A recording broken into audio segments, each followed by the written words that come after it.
या फिर ये दूसरे प्यार की तरफ जो आपका प्यार पनपने लगा सडनली? फिर 12th में उनको सीरियसली कहा कि मुझे इस चीज़ में करियर बनाना है, पर उन्हें कोई आइडिया नहीं था कि ऐसी भी कोई चीज़ होती है।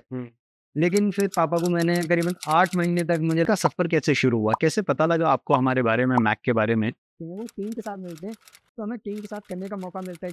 आई एम श्योर आपके माँ-बाप को तो बिल्कुल भी इसका नहीं idea. Hello everyone, I think last video में हमने बात की थी कैसे अपने को इंट्रोड्यूस करना है। आई थिंक उसी की अगली कड़ी में हम आज बात करेंगे और इस पॉडकास्ट में हम इसको थोड़ा-सा और आगे लेके जाएँगे, जहाँ हम बात करेंगे कैसे आप अपनी पर्सनैलिटी को ओवरऑल डेवलप करते हैं, ताकि एंड में आपको कैसे इंटरव्यू क्रैक कर सकते हैं, उस पे हम बात करेंगे। जानते हैं डायरेक्टली बॉबी से, जिनका पहला प्लेसमेंट हुआ है अपने सेंटर से।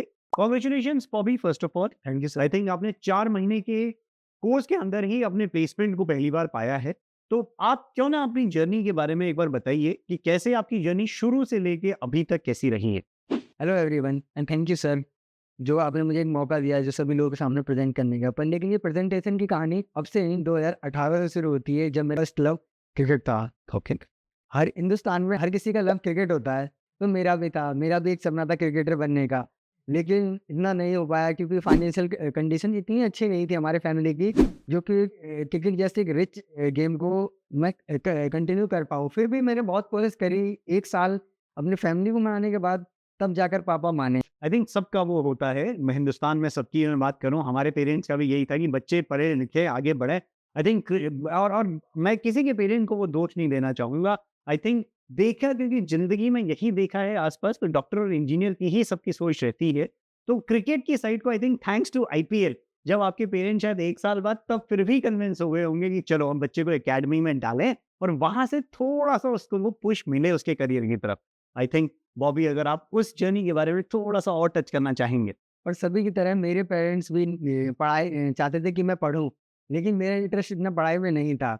लेकिन फिर भी मैं सोचता था कि क्रिकेट को खेलूँ, और लेकिन काफ़ी मैं मतलब कि मनाने के बाद अपने पेरेंट्स को 1 साल लग गया मुझे उन्हें मनाने में, तब जाकर उन्होंने हाँ कहा, और फिर मैंने एक पास के ही एक अकेडमी में एडमिशन लिया, जिसको मैं लगभग 1.5 साल कंटिन्यू कर पाया था, और फिर लॉकडाउन आ गया था। इस वजह से मुझे उसे रोकना पड़ा, और फिर मैं उसके बाद भी खेलना चाहता था। लेकिन लॉकडाउन में काफ़ी कुछ जैसे फाइनेंशियल कंडीशन और भी चीज़ें होती हैं, वो काफ़ी सारी प्रॉब्लम थी। उस टाइम पर क्रिकेट बंद भी था, तो नहीं खेल पाया था। पर लेकिन मैं पढ़ाई कर रहा था अपनी, और वो भी ऑनलाइन, और मैं से यूट्यूब वगैरह भी चलाया करता था, जिसमें मैं मिस्टर बीस्ट एंड काफ़ी और क्रिएटर्स की थी वीडियो देखता था, जो काफ़ी अच्छी लगती थी, काफ़ी एंगेजिंग थी। सो सॉरी बॉबी, मैं आपको बीच में ही टोकूँगा यहाँ पे। आई थिंक ये क्रिकेट से suddenly mister beast, I understand कि वो कोविड का दौर था, जब लोग अपने लिए ही पैसा बचाना पहले चाह रहे थे और क्रिकेट आपका कंटिन्यू नहीं रह पाया, लेकिन बाहर जाना बिल्कुल ही बंद था। लेकिन ये ट्रांजिशन जो आपका रहा suddenly from cricket towards mister beast या यूट्यूब के इन्फ्लुएंसर की वीडियोज़, इसमें ये जर्नी कैसी रही उसके बाद? क्या वो पहला प्यार फिर भी आपको याद आया, या फिर ये दूसरे प्यार की तरफ जो आपका प्यार पनपने लगा सडनली, उसकी तरफ आप किस तरीके से आकर्षित हुए? मिस्टर बीस्ट की जो वीडियोज़ देखा करता था सर, या फिर किसी भी क्रिएटर की मैं देखता था ना, उसमें काफ़ी मुझे वीडियो एंगेजिंग लगा करती थी, और भी क्रिएटर्स थे उनको भी देखा करता था। लेकिन काफ़ी एंगेजिंग लगती थी, जो मुझे उन पे हुक बनाए रखती थी, एक ग्रैब करके रखती थी उनकी वीडियोज़। तो मुझे इनमें इंटरेस्ट आने लगा, पर सडनली मुझे ये लगा कि ये वीडियोज़ बनते कैसे हैं? ये वीडियोज़ के ऊपर जो एक फ़ोटो लगी रहती है यूट्यूब पर, वो फ़ोटो दिखती कैसे? मतलब ऐसा है कि होता क्या है वीडियोज़ वाला? तो उस टाइम पर टिकटॉक भी चल रहा था। मैंने सोचा मैं भी वीडियोज़ बनाता हूँ, जो टिकटॉक पर हर कोई बना रहा था उस टाइम पर। करेक्ट। तो मैं भी थोड़ी बहुत कॉमेडी वीडियोज़ बना लिया करता था 1-2 अपने फ्रेंड के साथ, फिर उसे एडिट करा करता था। किस में एडिट करते थे आप? टिकटॉक में ही एडिट करते थे। पहले ऑप्शन था टिकटॉक में एडिट करने का, उसी से किया करता था। अच्छा। लेकिन फिर थोड़ा क्या सोचा कि और भी आउटसाइड जो यूट्यूब पर वीडियो डाली जाती थी, उसको कैसे एडिट करते हैं, तो उसके लिए मैंने पहले काइन मास्टर चलता था, ओके। और वो उसके ट्यूटोरियल देख के उसे यूज़ करता था कि कैसे मतलब कि हम एडिट कर सकते हैं कैसे। तो फिर मैं थोड़ा फ़ोटो-वोटोज़ भी एडिट करने लगा था। फिर वहाँ से यहाँ का सफ़र कैसे शुरू हुआ? कैसे पता लगा आपको हमारे बारे में, मैक के बारे में? और वो सफ़र को आप कैसे कन्विंस, पापा को आई एम श्योर क्रिकेट को कन्विंस करने में आपको अगर 1 साल लगा, तो ये डिज़ाइन इंस्टीट्यूट का तो मेरे माँ-बाप को अभी तक उतना आइडिया नहीं था जब तक हमने मैक स्टार्ट किया था।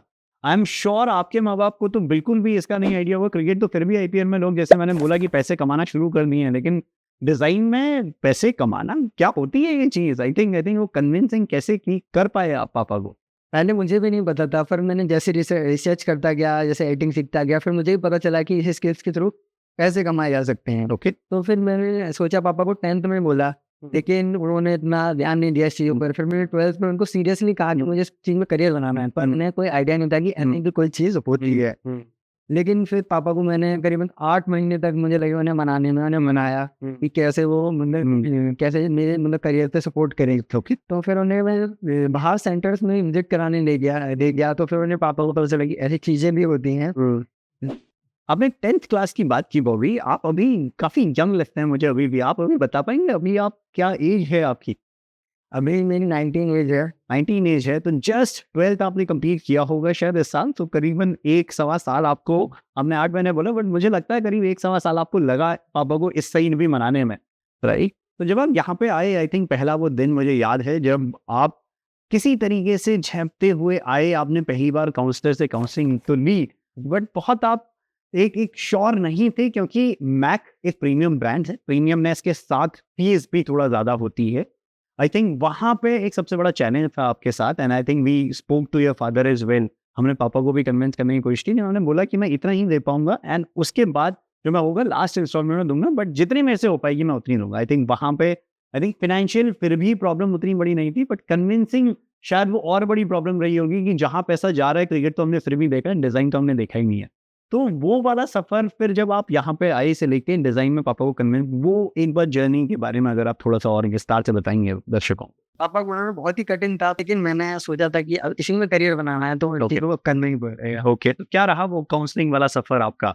कैसे आप कन्विंस हुए खुद पहले? मुझे मैक के बारे में पहले पता चला, फिर मुझे पापा से परमिशन ली कि गाज़ियाबाद में एक इंस्टीट्यूट है जो मतलब इन चीज़ों को सिखाता है, वीडियो एडिटिंग वगैरह। ओके। पापा से परमिशन लेके सोचा कि विज़िट करूँ। ओके। तो विज़िट करने के लिए सबसे पहले मेरे काउंसलर मैम से बात की, ओके। जिन्होंने कहा कि एक बार आप विज़िट करके देखो, और फिर कॉल के बाद मैं आया विज़िट मिलने। सबसे फिर काउंसलर मैम ने सारी चीज़ें, सारे सॉफ्टवेयर, सारी चीज़ें मुझे इन डेप्थ एंड डिटेल में सिखाई कि कैसे क्या-क्या चीज़ें होती हैं। फिर उसके बाद मैंने सेंटर का एनवायरनमेंट देखा, सेंटर का एनवायरनमेंट कैसा है। फिर उसके बाद मैंने एक डेमो क्लास ली, जो मुझे काफ़ी पसंद आई। ओके। उससे अच्छी बात थी कि मेरे पास एक कोई भी लैपटॉप या पीसी नहीं था अपना, और वहाँ पे मुझे प्रैक्टिस लैब की सुविधा मिल रही थी, जो भी 8 आवर्स के लिए थी, 9 to 7। और वो मुझे अच्छी लगी, सबसे ज़्यादा रेटिंग पॉइंट था वो मेरे लिए। और जब मैं नया-नया था, तो मैंने बाकी स्टूडेंट से पूछा कि कैसा माहौल है, कैसी चीज़ें हैं, तो उन्होंने काफ़ी अच्छा रिस्पॉन्स दिया।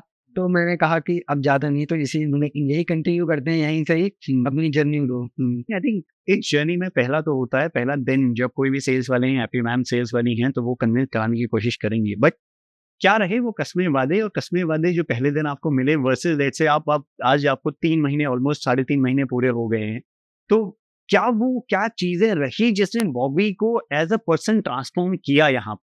और क्या वो कस्मे वादे थे जो आपको लगा पूरे हुए, और क्या आपने एक्सीड एक्सपेक्टेशन किन-किन चीज़ों में आपकी हुई जो आपको पहले शायद बोला भी नहीं गया होगा, बाद में आपको मिला कि नहीं यार ये 2 चीज़ें हैं जो मैं अपने साथ अगर किसी को बताना चाहूँ तो इन 2 चीज़ों से मुझे हमेशा के लिए फ़ायदा रहा है?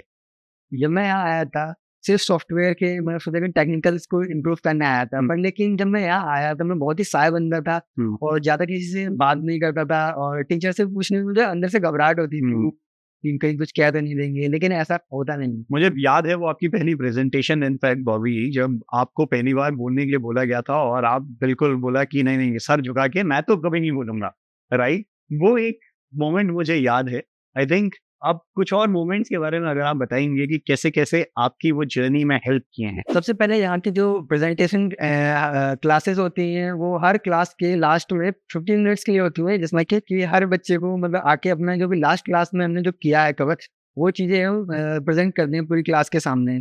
और सेकंड चीज़, मंथली में जो प्रेजेंटेशंस या फिर जो भी असाइनमेंट हमें मिलते हैं, वो टीम के साथ मिलते हैं, तो हमें टीम के साथ करने का मौका मिलता है, जिसमें एक दूसरे से इंटरेक्ट करने का मौका, और जो भी मतलब हम आइडियाज़ देते हैं, वो टीम में शेयर होते हैं, एक दूसरे से बात करते हैं।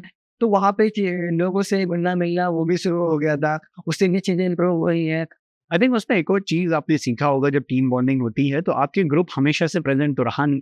आई थिंक 5 लोगों की अगर टीम बनाई गई तो उसमें कई बार था कि एक बच्चे ने काम नहीं किया है, दूसरे बच्चे को नींद आ गई या फिर प्रेज़ेंटेशन के ठीक पहले कोई काम आ गया। आई थिंक ये छोटी-छोटी चीज़ हमेशा होती हैं, बट आई थिंक कॉर्पोरेट में भी यही होता है। जब आप कॉर्पोरेट लाइफ़ में शुरू करेंगे अपनी, उसमें ये छोटी-छोटी चीज़ें होती रहेंगी, बट उसके बावजूद आपको प्रेजेंट करना रहेगा। आई थिंक हमारी एक छोटी सी कोशिश थी कि वो एनवायरनमेंट, लाइव एनवायरनमेंट आपको यहाँ पे दिया जाए, एंड आई एम श्योर आपको भी कुछ चीजें उसमें से एक्सपीरियंस हुई हैं।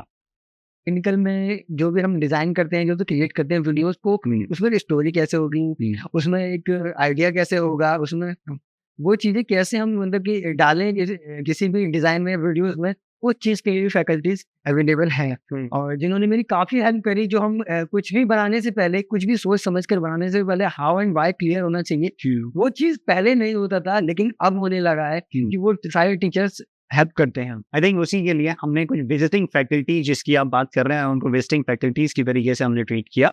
एंड आई थिंक वो right from story writing to scripting to let's say camera handling and छोटी छोटी वो वर्कशॉप जैसे मिनिएचर फोटोग्राफी हो, तो वहां पे हमने कोशिश की कि वो भी आपको मिले। प्लस अगर आपको किसी को ध्रुव राठी टाइप का वीडियो बनाना है तो फैकल्टीज, देखिए हम सब समझते हैं कि फैकल्टीज एक लेवल तक आपको बता पाएंगे, उसके बाद जो इंडस्ट्री वाला बंदा है जो ध्रुव राठी की वीडियो एडिट कर रहा है वही आपको समझा पाएगा। तो हमारी ये कोशिश हमेशा से रही है कि वो टाइप का बंदा आपको इंडस्ट्री से फ्रीलांसिंग तौर पे आपको मदद करे। आई थिंक उसी से आपको आपका जो पहला आपको असाइनमेंट मिला है, पहली आपको जॉब मिली है, वो भी वीडियो एडिटिंग की मिली है, राइट। तो ये एक जर्नी रही है बॉबी की। एक्चुअली आपकी मेहनत के लिए शुक्रगुजार हूँ, आपका खुद का, क्योंकि जब तक आपके अंदर से वो चीज नहीं आती है तब तक आप खुद को सक्सेसफुल नहीं पाते हैं, right. And love at first sight को छोड़ के सेकंड लव को पाना और उसकी तरफ फिर मंजिल को दौड़ाना, आई थिंक ये दोनों चीजें बड़ी मुश्किल होती हैं। आपने वो बहुत भली भांति बहुत अच्छे तौर पे किया है। तो ये रही बॉबी की कहानी। And kudos Bobby and all the best for your successful career. आप यहाँ से आइए, आगे चाहिए और अपने करियर को एक नई उड़ान दीजिए। Thank you so much sir.